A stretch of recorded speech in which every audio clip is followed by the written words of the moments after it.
I've never necessarily bled physically in ministry, but I mean, Leadership emotionally, is bleedership. yeah, bleedership. And that's not leadership. If you're not bleeding, you're not leading. If it's not painful, you're really not walking in purpose. We just went through something recently, and I was just like, it's supposed to hurt, son. If it doesn't, I don't know that your heart is healthy. One of the things that I've really learned recently is there's always eyes. Sometimes there's more, sometimes there's less. But I've seen that the things that I do in private affect the way I operate in public. And I'm starting to see that I desire public stuff way less. Like not even less, but it's just because when you're in it for the right reason, I feel like there's a different weight to it. 100%. And there's not like this. I think there's a youthful joy with the public eye. There's a youthful, like, I don't know how to describe it. Like they just don't know. I didn't know. I had no idea. Seeing you guys from afar. I remember talking with one of the young kids with NCY, and they were just talking about the stage. And I was like, you have no idea what it feels like and the weight and the responsibility. But also, too, there's, like I was talking about, is like I'm starting to see things differently now. Something changed when I went up to preach at Connect. You know another place that'll change, Michael, for you one day?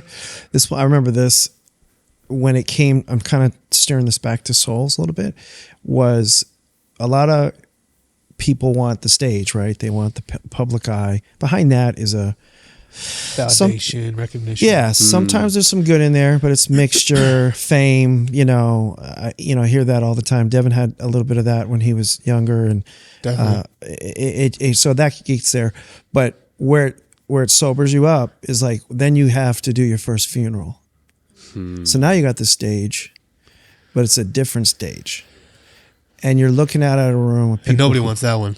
Nobody wants that one, and that sobered me up. I remember the first time I did a funeral. Guy was coming to our church. I was the associate pastor at the time, and he was a football coach in a local town, Milford. And great athlete. We used to play basketball together. He was just a baller, just a mad baller, but he was a great football coach. He was very well known in the community, and a little bit younger than me. And I remember one Sunday after church, his wife's pounding on the front door where I live right down the street here, and I opened the door. She burst into tears. She comes in. Come in. What happened? She goes, my husband just dropped dead, heart attack, and you were his pastor, and they didn't even go to the church. I want you to. I know he would want you to do the funeral. Will you do the funeral? I'd never done a funeral before, and I was like, I remember saying of course, but at the same time inside I was like scared to death because I was like, all of a sudden everything that I couldn't wait to do, I didn't want to have one inch of that. I didn't want 1 minute of that experience. Man, that sobered me up. I learned so much about pastoring that week. Like, I remember just, Dad, I got to sit with you. I got to talk to you, trying to pull information. And I just went through this with the pastor from Zenzo's church, just kind of coaching him because he was having his first funeral and Zenzo was away. And he was freaked out, he was just totally freaked out. And so anyway, 300 people come to the funeral.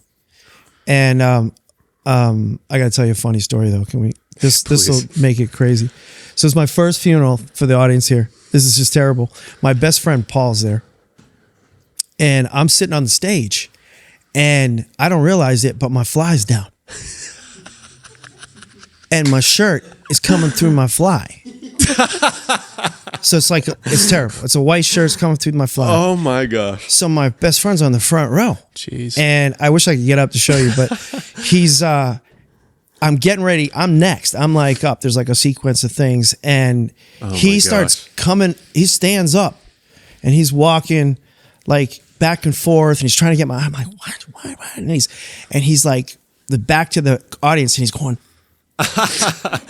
zip it. And I'm like, what's your problem? Sit down. Like, what's going on? And he kept doing it. And it's so distracting. He knows I'm getting ready to get up. Oh, and then I get up and I go, oh my God, I turn around, and I like make everybody behind me in my small group, what I mean? Like, excuse me for a second. We're going to be close. First funeral, huh? But I gave like my first gospel message at a funeral and like all these people got saved. And I just remember going home like, I get it. Like, this is big. Yeah. This is big. What was it like for you when you were, Your dad was the pastor because you were second generation. I think Dev has had a separate, I mean, he's seen 2 generations and has had a separate weight with that. But Yeah. what was that like for you learning about the sleepless nights and Yeah. the stress and the pressure? And you talk a lot about like you need to be able to push weight to carry weight. And like, how did you, one of the things I'm struggling with now is as the weight increases, I'm starting to see it in my body. My body, and I was convicted listening to our own podcast. Do we really want to go there? But you want this? I mean, we can talk. My eye is swollen right now because my body is having a. What was the book? You said the body tells the body. score? The body keeps the score. Pops, I've had The body up keeps and the score. down my spine. I've had knots, like whatever experience it was. Whether I'm it was, actually 30 years old. yeah, exactly. And I'm I have happily aged in ministry. significantly, but I have. You ever seen that meme? It's like this old guy. He's like 75. He's like, I'm a youth pastor. I love it.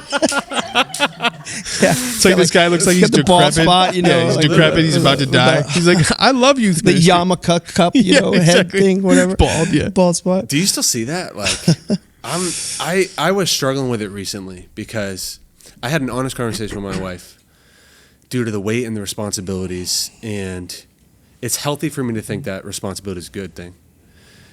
But my body is starting to show me that your stress is affecting you. And I didn't know how to I didn't know how to process it. I was just like, is it always going to be like this? Or like, am I going to get used to the weight? Or is like the weight going to increase? And like, am I just going to like not enjoy it? Like, how does that get better? Like, do you guys feel that? Do you guys feel literal physical things? And That's why I love cigars, to be honest. It just, please, Bennett, please bleep that out. no, edit it like this right here. Put it right there. I hope we don't get sponsored for that one. But yeah, anyway, exactly. I can see that one coming through. There for goes some all reason. of the church sponsors that were going to sponsor us. I used to watch a guy in college who was like a Christian TV show, and he smoked cigars on the TV show. But anyway, Put me on that podcast. that was everybody in college watched that. They got this guy's awesome. The reason I can say it so openly is because Dad one time from the pulpit, he goes, "Hey, I just want the church to know I love smoking a fat stogie every once in a while." And I was like, permission granted. It's great. You I got that cannot out. wait to I see that hardly video. ever do that, just to be clear. Anyway, You said it years I ago. have smoked Even if cigar. that I belief have to has come out and changed, be clean. it hasn't changed my Yes, mind. I'll tell you that. yes. After this podcast, I can't wait to just go. Yeah, I can't believe my private life is so public now. But I'll be on vacation, like with my family, and that's where Shit, I'll be something in my like that will backyard. happen.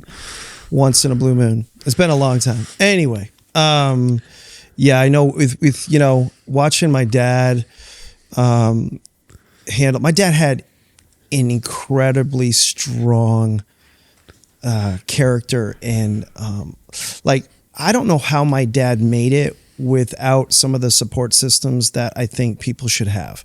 Yeah. So he was sort of an anomaly. You think it was just a special grace that he was a pioneer? Yeah, I think that generation They were didn't built have, different. They were built different. Now there were some things that were built, they were jacked up. That's true. They were built different. Yeah, like Strong I mean, foundations with. they didn't mental health. They're like, you're just a wuss. You know what I like mean? Like, literally what's the just, like, matter? suck They're it like, up. we got to get in the well. He's like, well, you might as well stay down there. I'm gonna bury you if you don't get your act It together. just wasn't a thing. No, it just wasn't a thing. It's wasn't a like They just suffered. we and didn't just went deal through with it. our past. Serious, dude. I mean, the faith community didn't deal with their past. We're like, forgetting what is behind. My dad used to say, it ain't nothing good coming out of your behind. That's why your dad was in the bowels. He was. Your dad was just full sending He it just downstairs laid in hands the on basement. people, slapped them with olive He's like, oil. guys, I just don't know what to do. I gotta go down to the bowels and Everything just was pray a this thing demon. out. Different. Everything was a demon. There was no it was mental just a health demon. Slap some oil, and or Pam if you don't have any. Gotta And I remember my dad doing that. I don't know. Anyway, we just grabbed whatever we could to lubricate the head or fort, so you could pray for him. He was bad, man. How did we get here? Sorry. But he was a different breed. Him on the head? He was a different breed. He was a different breed. But I do know that there was a lot of pain. And I remember affecting his body. He had illnesses. My dad had diverticulitis. So while he would be praying for people in this room to be healed, and they were being healed, physically healed, he was bleeding. Blood was going down his leg. And, sometimes he'd have to go off stage and like kind of pad himself to get back out so it wouldn't show through his clothes. Jeez. You know, he had gallstones. I remember going after church one Sunday. He was hurting so bad. He'd preached, like, to paint off the walls. And we went to like an IHOP. And then he went to the bathroom. He didn't come out. This is crazy. He didn't come out for like 45 minutes. He came back out. He goes, I'm better. I go, what happened? My mom goes, what happened? He goes, I just passed a gallstone. Now, where are my pancakes? Oh my Bring me some sausage. That's so crazy. I mean, my dad was an animal.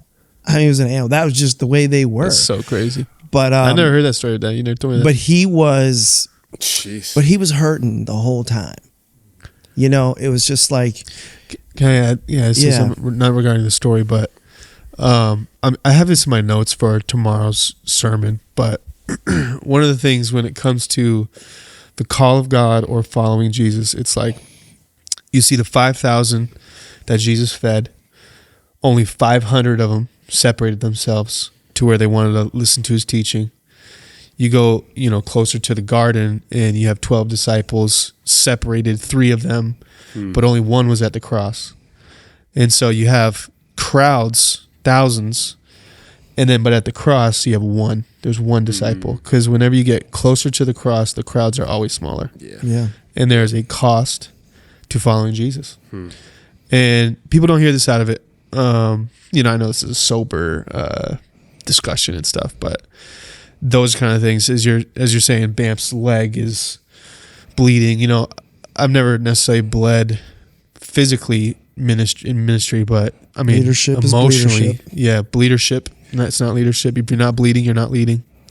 If it's not painful, you're really not walking in purpose. Oh, we just went through something recently, and I was just like, it's supposed to hurt, son. If it doesn't, I don't know that your heart is healthy. Like I never wanted to get.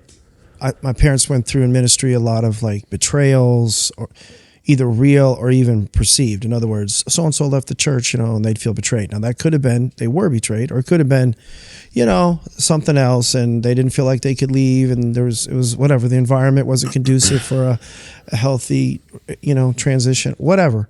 But they were hurt. They hurt bad, and the response to that we're trying in our legacy not to carry forward is the response to that isn't to close up shop, never have everybody over the house again.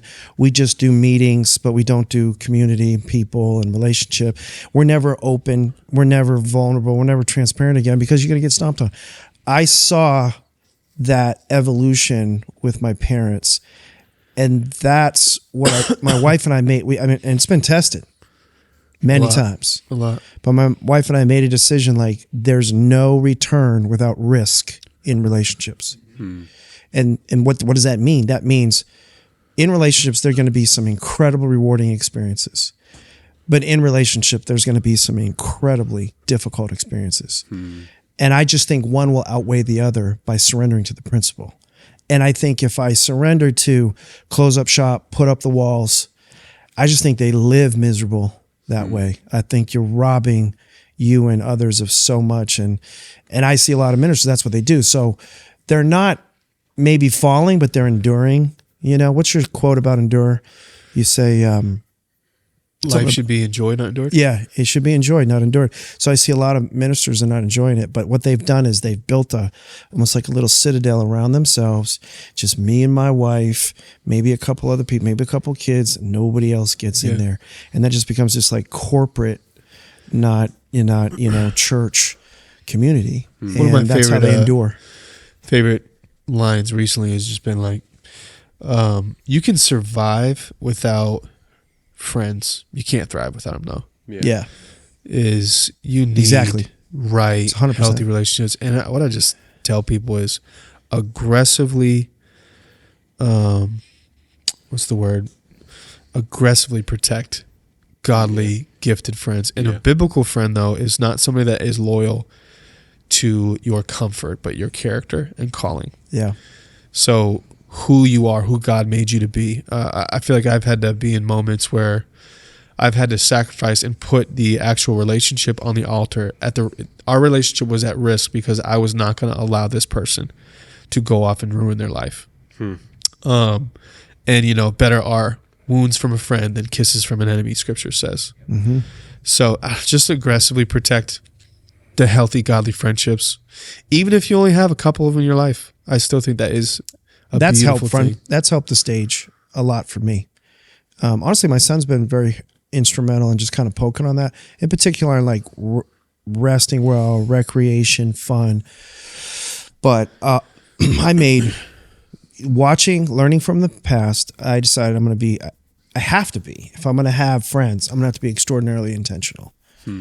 And you know, I think we said on episode 1, like, I'm not rich, but I am rich in relationships. Yeah. But I worked at it. Okay, maybe.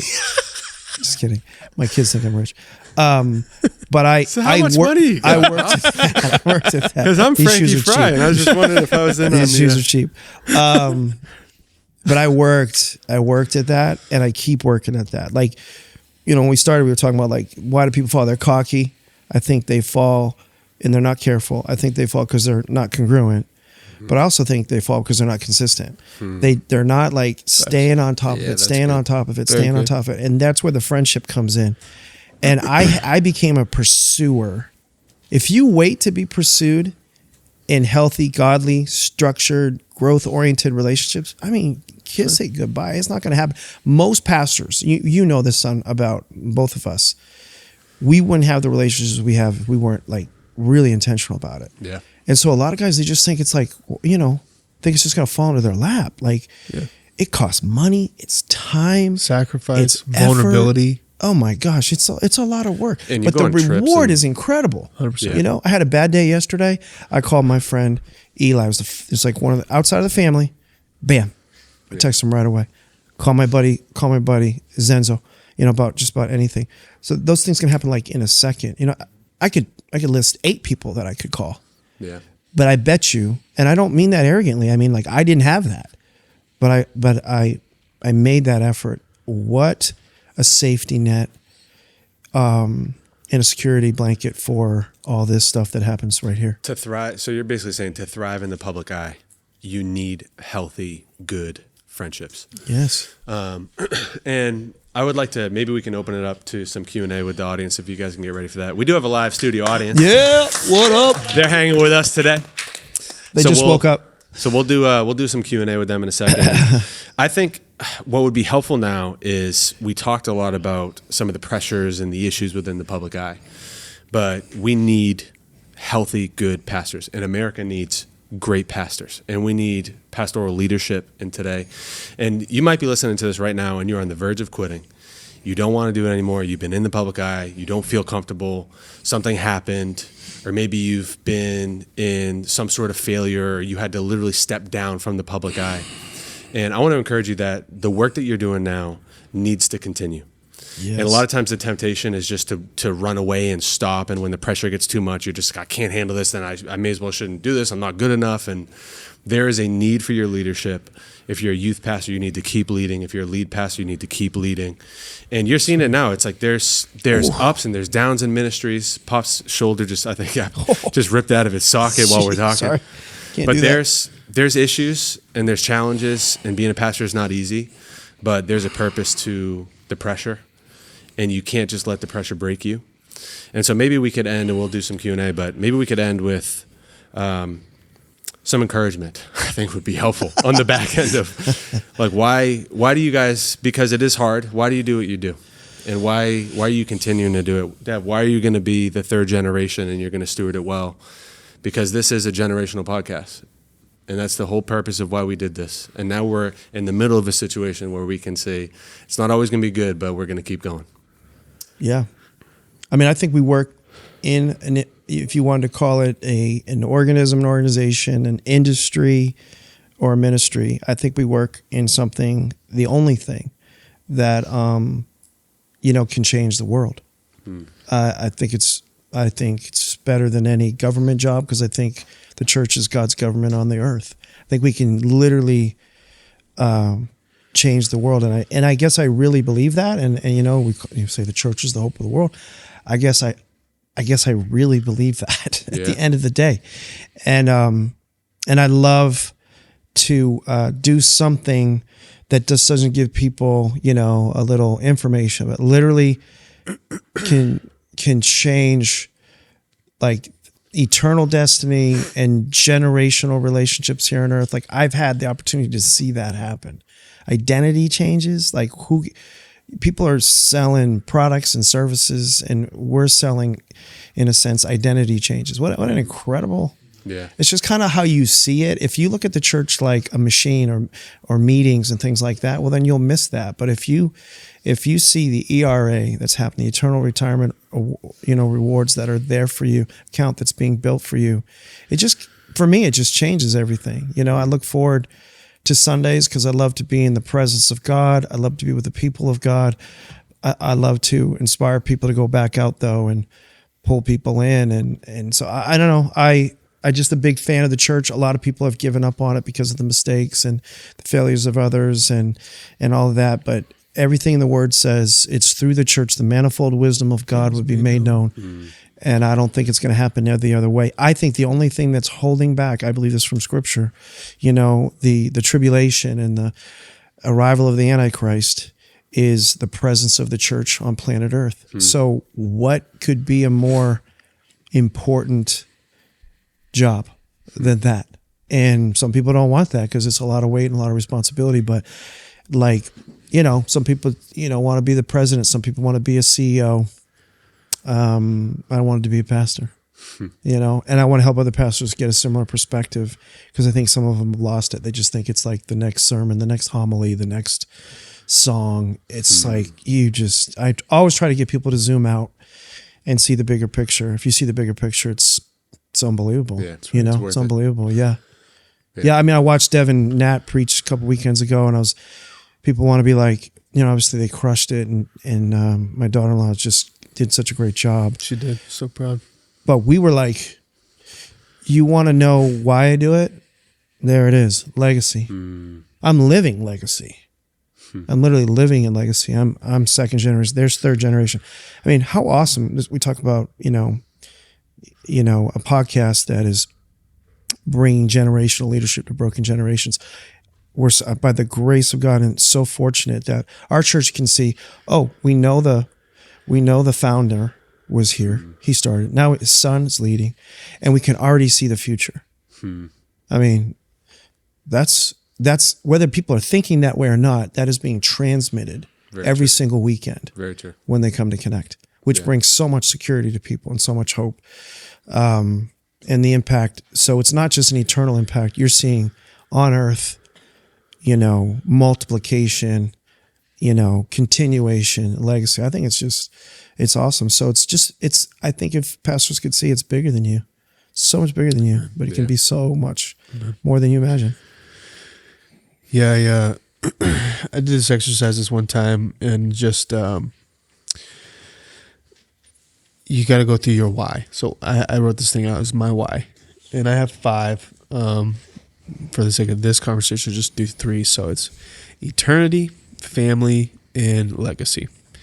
And so heaven and hell are realities.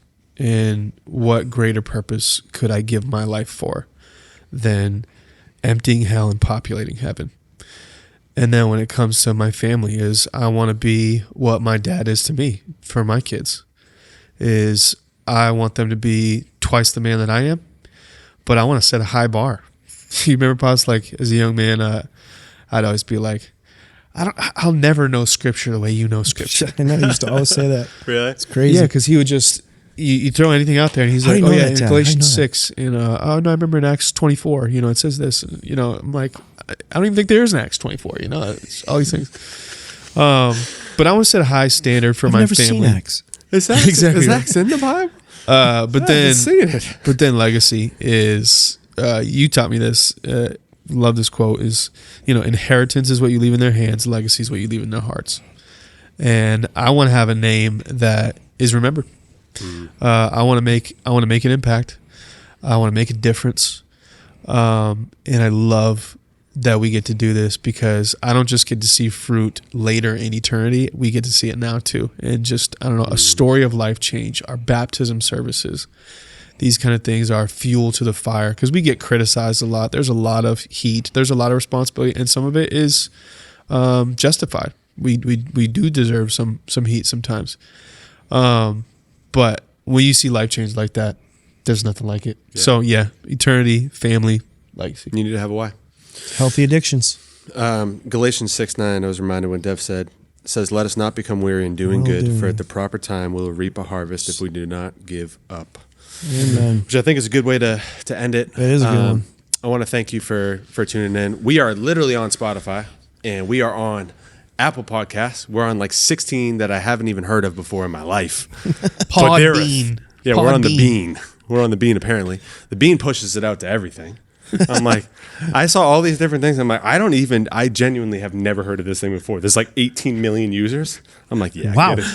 I said, get it. And we're on SoundCloud for all the SoundCloud rappers out there. Hey, check out Like Father, Like Son on SoundCloud. Let's get it. Yeah, tell me how you think about my name, Franklin, Mr. Frankie Fry. I think I should be literally in the will. I literally do. I'm having an issue here, especially because now. I take all the feedback Especially before now preaching. he wants to be in. I mean, I just sponsorship. Are we going to get anything about sponsorship? In here? So yeah, we are right? well along the path of many sponsors that are interested. Mm-hmm. One of them I'm looking at. Michael's shirts. We'd like a sponsorship from Michael's. Yeah, shirt. just State and Liberty. Yeah. You can sponsor the podcast. We'll take anything you guys got. I mean, Bennett's going to be Devin sponsoring wants the cigars. podcast pretty soon. Yeah, exactly. Cigars. Except we don't want polar water. We don't want you. If they hit us up, no. What's yours? No. What's yours? Ben? Fresca. No Fresca. Yeah, Fresca. Oh yeah, Fresca. That's my wife. Oh, sorry, we just polar. got to get Fresca. Sorry, on the polar old people. Polar's good. But listen, we love you guys. Thank you so much for tuning in. We'll see you God next bless, time. guys. Thank you for being here. See y'all soon.